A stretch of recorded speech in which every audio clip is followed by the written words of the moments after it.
काही पक्षासोबत युती करण्याचा प्रयत्न केला, बोलणीही सुरू होती. मात्र अचानक कुठून तरी धमकी यायची, फोन आला की लोक उठून जायचे.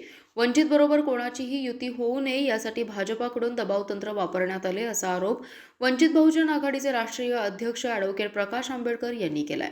सांगलीत वंचित बहुजन आघाडी आणि संलग्न पक्षांच्या उमेदवारांच्या प्रचारार्थ स्टेशन चौकात गुरुवारी सभेचं आयोजन करण्यात आलं होतं. यावेळी ते बोलत होते. यावेळी बोलताना ते म्हणाले, भाजप विरोधी राजकीय पक्षांना संपवण्याचा अजेंडा राबवत आहे.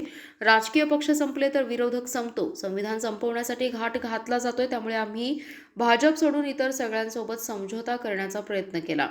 राजकीय पक्ष जर जगले तर भाजपचा संविधान बदलायचा अजेंडा गळून पडेल. त्यामुळे संविधान वाचवण्यासाठी, छोटे राजकीय पक्ष टिकण्यासाठी निवडणुकीत संधी द्या, असे आवाहन करत आंबेडकर म्हणाले, RSS आणि भाजपवाले म्हणतात की पंतप्रधान विश्वगुरू आहेत. मग अगोदरच ट्रम्प, जिनपिंग, पुतीन हे 3 विश्वगुरू आहेत. आता या चौथ्याला ते मान्य करतील का? ट्रम्प म्हणतोय नव्या गुरूची मगरुरी उतरल्याशिवाय राहणार नाही. भांडण ट्रम्प आणि मोदीचं आहे, मात्र शिक्षा देशाला होतीये.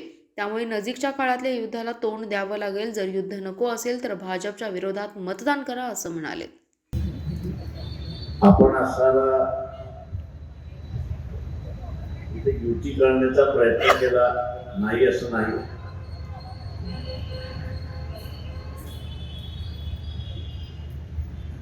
बोलणी होत होत्या, जागा वाटपही होत होते, पण अचानकपणे कुठून नाही कुठून तरी फोन यायचा, धमकी यायची आणि इतर पक्षाचे लोक निघून जायचे. आम्ही त्यांना विचारलं काय झालं, काय नाही, आम्ही नंतर सांगतो. फॉर्म भरेपर्यंत वाट बघितली, पण शेवटी लक्षात आलं की वंचित बरोबर कोणाची युती झाली नाही पाहिजे, असं दबाव तंत्र या ठिकाणी वापरण्यात आलं. हे दबाव तंत्र वापरण्यात आलं. आपण या दबाव तंत्राचा असणारा लक्षात घेतलं पाहिजे की नगरपालिकेमध्ये बिना पैशाने, बिना सोयी सवलतीने आपण जो विजय पावला, जो विजय मिळवला, त्या विजयाची असणारी धास्ती इथल्या राजकीय पक्षाने घेतली. मी नागपूरचं उदाहरण सांगतो. बीजेपीने तिथे जाहीर केलं की आम्ही असणारे एकनाथ शिंदेबरोबर बसतो. त्यांनी नंतर जाहीर केलं की आम्ही असणारा अजित पवारांच्या गटाबरोबर सुद्धा बसणार. एकनाथ शिंदे जे असणारे अध्यक्ष जे होते, जिल्हा अध्यक्ष,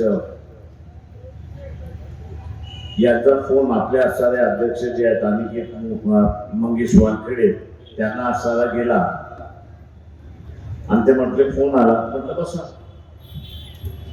त्यांची बोलणी झाली, ठरली सगळ्या, आणि अचानकपणे बीजेपीने त्यांना बोलवून घेतलं. 9 जागा दिल्या आणि 9 जागेवरती, ज्या 9 जागा दिल्या त्या 9 जागेवरती बीजेपीचेच उमेदवार त्या ठिकाणी देण्यात. अजित पवारांबरोबर बोलणी सुरुवात झाली. अचानकपणे त्यांचा निरोप आला की आम्ही तुमच्यावर बसू शकत नाही, आम्ही असं वेगळे.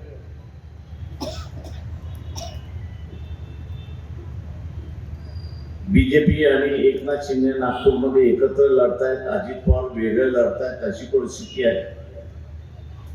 राष्ट्रवादी काँग्रेस वेगळं लढते, अशी परिस्थिती आहे. काँग्रेस वेगळं लढते, अशी परिस्थिती आहे.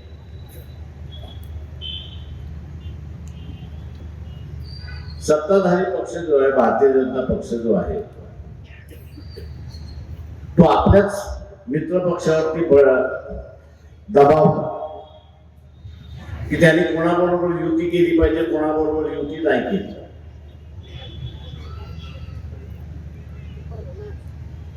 याचाच अर्थ की बीजेपीचे असणारे मित्र पक्ष जे आहेत त्यांना